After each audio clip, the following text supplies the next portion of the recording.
Hello, this is Fred, Lord Fred from Metalops TV on a YouTube channel. You can subscribe to the channel, it's totally free. Metalops TV and metalops.com in France. And I have the great honor to have one member of Mayhem. He's going to introduce himself, please. What's your name? Because sometimes people say it's a fake one. Please, what's your name and what do you do in the legend, the true Norwegian Mayhem? Please. My Taylor Chihar, and I carry the vocals and wrote lyrics for this album especially. And it's great to be on your show, and salute and ave to all the French fans and the people who are listening this. Yeah, the black metalheads. Yeah, you are back in Mayhem since 2004, and if I'm right, and for this album, Ordo at Gao. Mm-hmm. You're right. But we are here to speak about the seventh scene of Mayhem, the seventh album, Liturgy of Death. We are going to speak. But before to that, I have a surprise for you, Attila. I have a surprise, a guest, a mystery guest. You know, it's a game sometimes. I have a guest, a French guest. It's a clue. A French guest is going to do himself and to appear now. Do you remember me, Attila? This guy. We met when we played together. We met twice, 20 years ago. 21 years okay. Ago. Yeah. Hey, nice to see you. Nice to see you too, man. Nice to see you too. It's been a long time. That's a long time. I remember talking to you the day you joined Mayhem. It was the exact day you went back to Mayhem. I remember really? Clearly. Yeah, really? It was in Budapest. Really? Yeah. In Hungary in 2024. It was a dissection show. That's right. At the dissection show. Exactly. Right. He's a bass player, That's former amazing, bass player man. of the. Wow, that was cool. Yeah. We played, I remember, Mayhem and Tormentors on the dissection to celebrate that fantastic night. I think also Watain was on the bill. That was really, really cool. That's Watain right. Too. But okay. Yeah, nice package. Watain was on the bill. It was opening the tour for us. That's right. That's amazing. That was a great memory. You, brother. Awesome memory, man. That's the same, man. The same. It was a very nice talk we had. I remember that. It was a good day. It was a great day and a very great special show as well. day. Very special. In many ways. Many ways. It's true. So I thank you, Brice, to participate to this meeting because he's French and he becomes a friend also. He has his own project also called From Chaos. But we are going to speak now, and he had some questions for you. But first, simple question: how could you, you as singer of Mayhem, how do you consider your role as singer? Do you play? Does it go beyond that a simple function of singer live and studio recording, like a theater, a character in a play, in a theater, on stage? How do you consider your role of singer?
It's a very special role, and it's very special part of my life.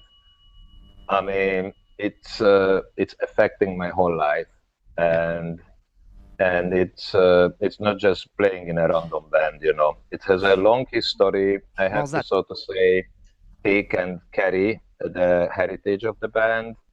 It's been members who passed away. It's been great people involved. There were different vocalists who wrote different lyrics.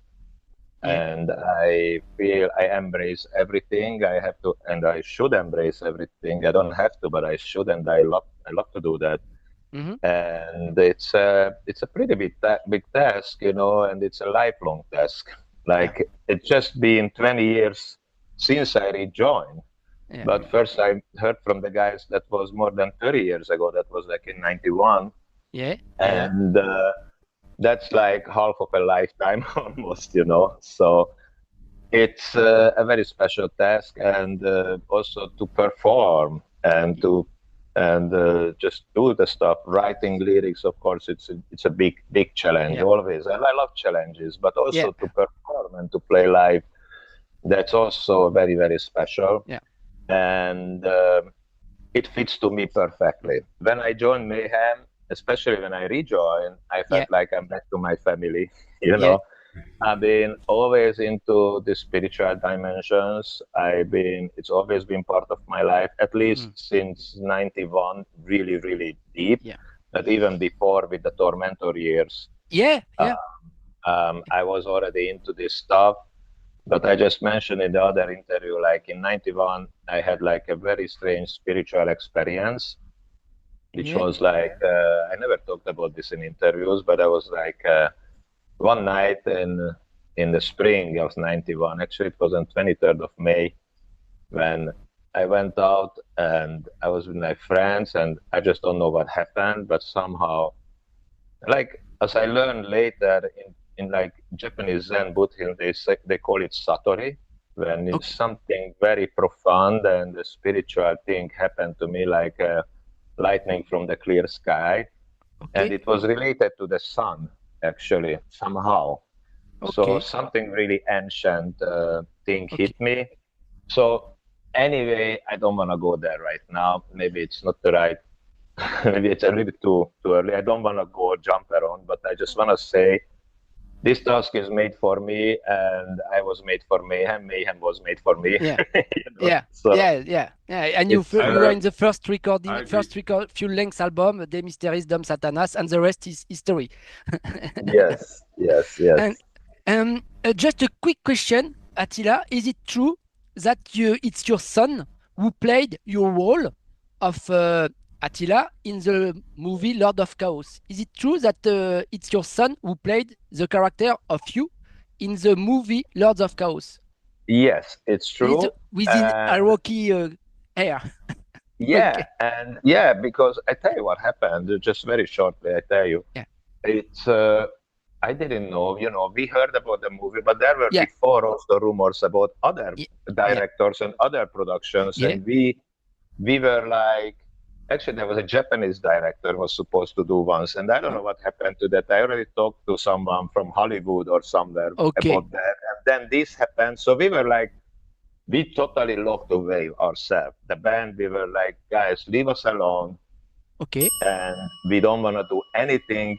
If we can tell exactly what it should be, then we can be involved. Otherwise, we just totally withdraw and pull out. So I was in a South American tour. I came home. And when I called my family, they said, by the way, guess what? Your son will play you.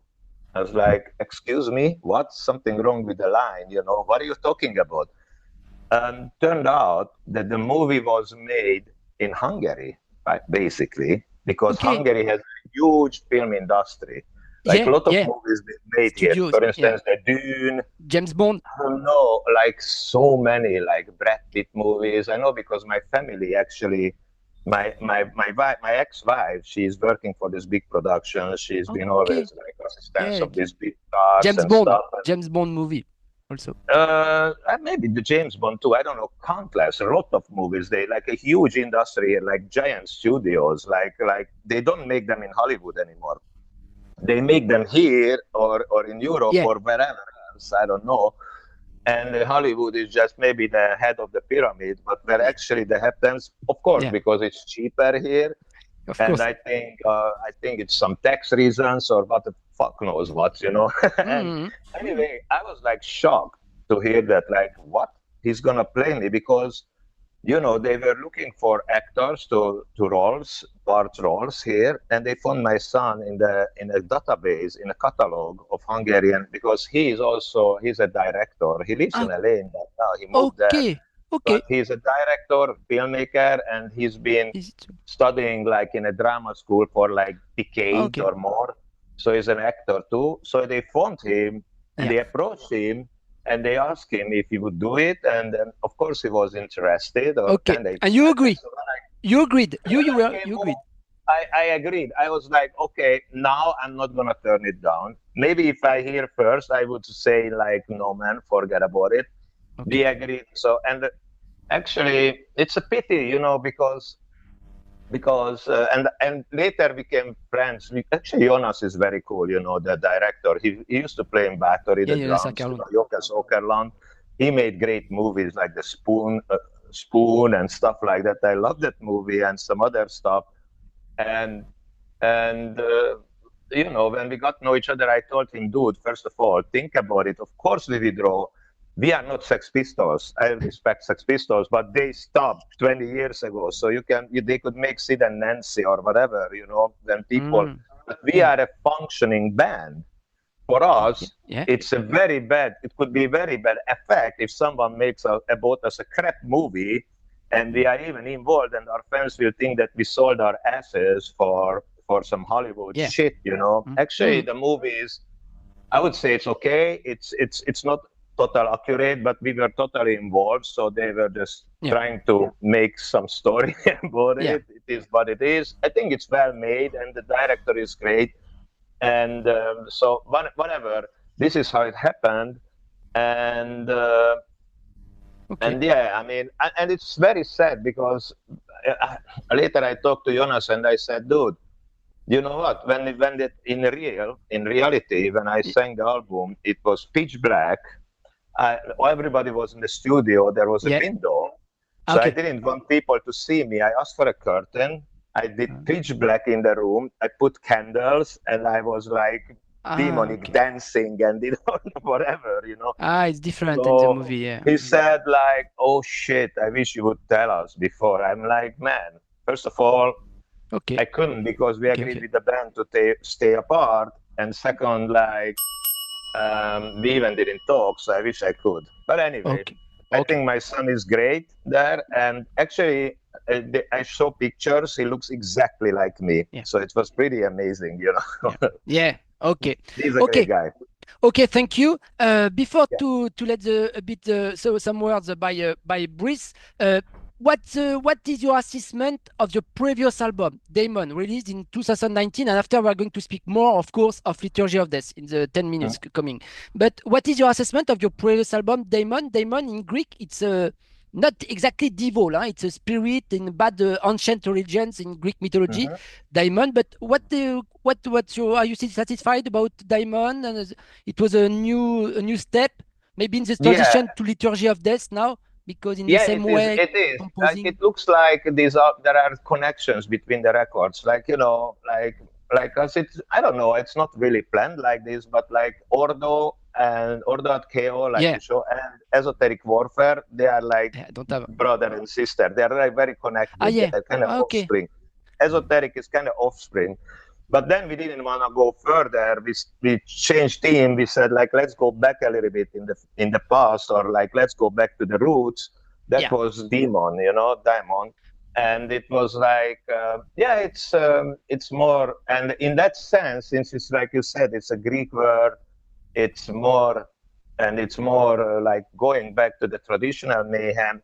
It just naturally happened now with the death, which is like it just came to me by my channel. I didn't plan it, and somehow these things are connected. And actually, the new album lyrics, I read a lot of like Greek and Roman philosophers too. You know, a little bit like about you know the theme when I was digging myself into this like more deep. Okay, yeah, but it's a modern. There is a modern sound in the Daemon and the modern approach, but it's still Mayhem and Mayhem 30 years ago. We have this in this new album called Liturgy of Death. We can see the artwork behind. It's Yes. we call in a painting, a still life, a still life. Some objects dead. We in painting we call that a still life. Yes, we can see the artwork of Liturgy of Death. I wanted to know, why did you choose this title, Liturgy of Death, this time? Are you fascinated by death in general in your personal life? It was, the whole team came to me like that, and I just didn't want to call it just like that. It could be called like just that, but Liturgy of Death, it's like a song, songs about that. It's a ritual about that, or how you like it, the liturgy. It's like almost like a religious act, if you like. But of course, we are not religious, but more like it's a transcendental act. Let's put it on that way, about that. Okay. And I was really, really, like, this theme was one of the most challenging for me. It was more challenging than Daemon, because that is universal. Each of us will have to face with this. Yeah. And this is being inspired by every philosopher, or all the philosophers wrote about this. All religions, especially the new religions, doing these dark deals with the dead. They promise you this or that after that, just follow. It's kind of mind control. But anyway, they deal with that. Look at all the artworks, paintings, poetry, mythology, whatever, about this. It's such a huge and deep and universal theme. Plus, it's connected to the band, like literally, like we had that in our family. Our people passed away. We had this history behind us, which we talked about. I have to carry on. Dead, Anonymous, So it all culminated in this theme, and I found myself, it's the greatest challenge, and I love challenges. So it was so good to make it, and it was a huge work for me, actually. It's one of the biggest work lyric-wise I ever did. Okay, there are two singles already out, Weep for Nothing and Despair. On Weep for Nothing, in the lyrics, in the middle of the song Weep for Nothing, very fierce, very brutal song, Weep for Nothing, there is a music video.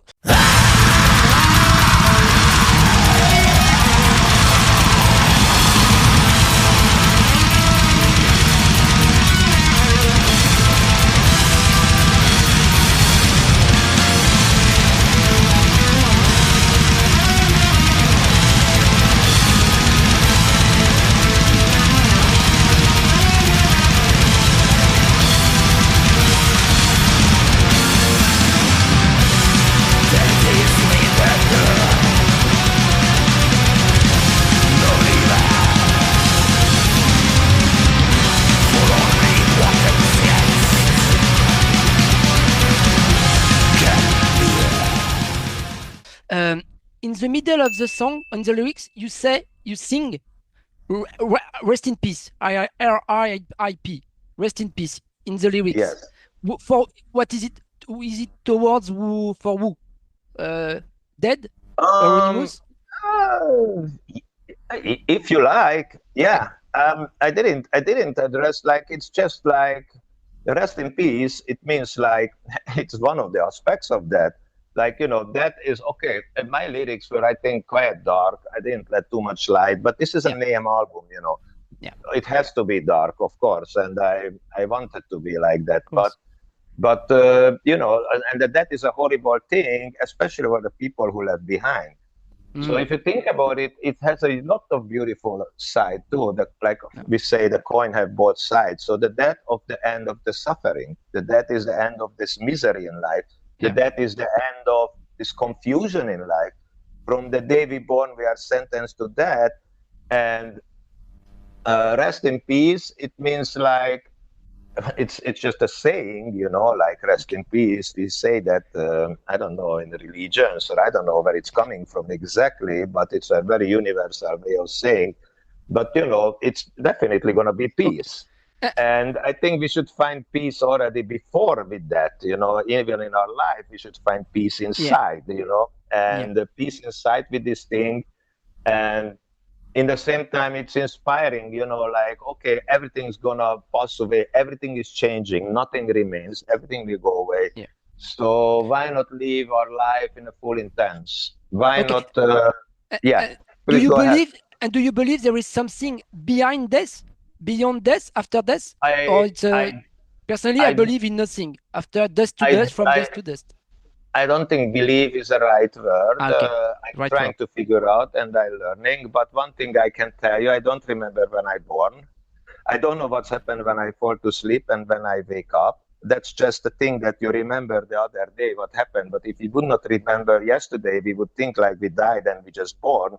And I was there when my kid born, my son and my daughter, they had a Caesar cut, and I looked at them when they were taken out of the womb of their mother. And it was like so intense. Like I was thinking, hey, they were there 5 minutes before. They were there 1 hour before. So life doesn't start at birth. It's no beginning. Okay. So what can be the end? We don't see what the end is going to be. We don't know. And then you can add like the ancient traditions, like for instance, Egyptian tradition. Then they definitely think that is just a passage into something, and the whole life should be preparing for that thing and the next stuff. Or you look at like other ancient tradition in India, these are all pre-Christian or pre-Abrahamic religions. They talk about reincarnation. In animals? Which is another thing. I don't really believe, but I know that when I fall to sleep, I don't know what happens. Nobody thinks about what is sleeping. Why we have to just fall down every day and wake up the next day? Why we just can be all the time up? It's like, these things is like very natural, but we never think about it. And the same thing could be true for life and death, and I don't know. I can't tell you. Maybe it depends what you want. Maybe if you want it's end, maybe if you want it goes on. Maybe it's up to us. I don't know. It's so many ways to approach to this, bro. I could talk about hours. We should go into this deep, but that would take hours. I let the word some questions by Brice. We have 5 minutes to conclude. Sorry by the time. I'll be fast. You said it earlier. Doing the last 2 albums, Demon and this one, are a little bit different compared to the prior 2 albums. Did the Mysteries Anniversary Tour influence you to go back a bit to your roots in Mayhem a bit? Because I can feel the same atmosphere. I hear a bit more of this. Yeah, I think so. You could be right. Actually, we just maybe that's why we had the long mysterious tour before. That's interesting thoughts, man. And I think that could be like when we did the Demon, we were like, we don't wanna. I could go further, but my teams were very unique. Like Ordo ad Chao was more like connected to the earth. It was more like about the evil forces in the earth. It was a little bit about what you call today conspiracy theories and stuff. But hey, in 2007, this word even didn't exist. I never heard it, at least. Maybe it exists, but it was very unique. And I think I just finished that chapter. And esoteric warfare, I think all the information I put in there, it's a lot to dig there. But it was like a closed chapter, and it might come true. I hope it will not come true, actually, what I'm talking about there. But, well, we will see. It looks like there is a lot of stuff what I wrote about, unfortunately, is shaping and coming through. But anyway, that was the end of the chapter, and this was like something new, and we were like, the new should be, why don't we go back a little bit to our roots, why don't we go back to where we come from? And this is how it started, Demon. And actually, that the liturgy of that is also related to this. It's kind of like offspring from the Demon. Demon was like entering to this dimension, and that is just completing and make a crown of it. So maybe we complete now this run too. We will see what a bit like Enslaved, Frost and Held. It was a duality album. Yeah. And it was not planned, it just happens like this naturally. I never planned that. And very quickly, before to say bye bye, can you sum up? How do you work? You have ideas and words and lyrics, and the guys Deloche, Morten, and Ghoul brings all the riffs, or you wait for the riffs and after you write the lyrics in general, and especially in this new album, Liturgy of Death by Mayhem? This time I came up with a theme that it should be about that. It came to me in a channel, and I told the guys, and they started to come up with riffs. I started to write some sketches, and we all have home studios by now, you know, so we were just sending files back and forth and making like demos and stuff, and this is how we started to work and shape the album. But it took like quite some time, like at least 3 years. Okay. And Elhammer and Necro Butcher participate to the composition? Or not really, no, they just perform? Not really, it's just 3 of us. I think that's enough. That's enough. And the other, it's been always like that in Mayhem. It's always been the creative force, like the guitarist and the vocalist, you know, composer. We compose. I think that's enough. But congratulations for this new album, because Telosh and Ghoul make very the songs are very fierce, very the atmosphere, like Brice said, and your your vocal performance. It's you are totally inhabited like on stage, and it's fascinating. It's fascinating. There will be 2 bonus tracks. There will be 2 bonus tracks on Liturgy of Death also at the end of the album. I think so, 2 or 3. 2 or 3. I don't know. Yeah. Okay, Liturgy of Death available on Century Media in February. I think it will be our album of the month in the top 5 albums in Metalogs. Oh, thank you very much. I think thank you. I appreciate it. Yeah. And I hope to interview one day Elhammer soon, because if I have to wait for a next Arcturus album, I have to wait. But Elhammer is not a very chatty boy for interview. Elhammer. It takes a long time. Yeah, it's going to be very unique if you do an interview with him. And he's one of the greatest artists. I respect him so much, you know. It's great it's always an honor to play with a guy like him, you know.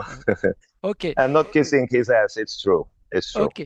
Okay. I say bye-bye. Thank you very much. Brice, one last word to conclude? Yeah, but I just wanted, I listened to your album. It's great stuff. And to all the people out there, you should out and get it, because you won't be disappointed. I wasn't. So both on the lyrical, musical, and production aspects of things. Everything is very well done. It. Thank you very much. So, well done. So glad to hear that. I want to say thank you to our producer Tore too for the great work in the album. So Dissection, all former Dissection and new Mayhem in front, face to face. Thank you very much. Thank you, Attila. Take care. Merci, Brice. Thank you very much, Brice. And bye bye, Attila. We let you. Ciao. Bye, guys. Ciao. Thank you very much. Thank you for your time. Merci. Bye. Merci beaucoup. Bye. Thank you very much. Au revoir. Au revoir.